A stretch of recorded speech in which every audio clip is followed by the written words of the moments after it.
বেটা আর কইস না, এই আন্দোলনে আমি সবাই আগে ছিলাম।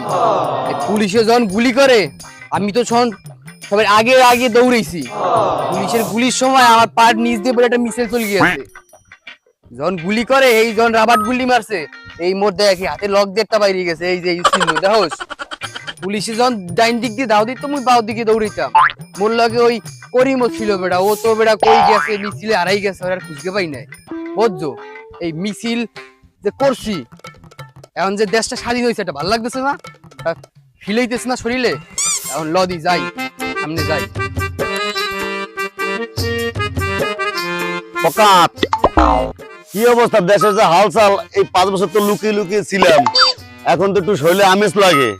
এখন কি মনে কর, শরীরে কি ফিলিংস লাগে তোর? অনেক ফিলিংস লাগে। তোর এই 5 বছর ক্ষমতায় ছিলাম না, পালিয়ে পালিয়ে বেড়াইছি, বউ চলে গেছে শ্বশুর বাড়ি, ছেলে মেয়ে চলে গেছে, সব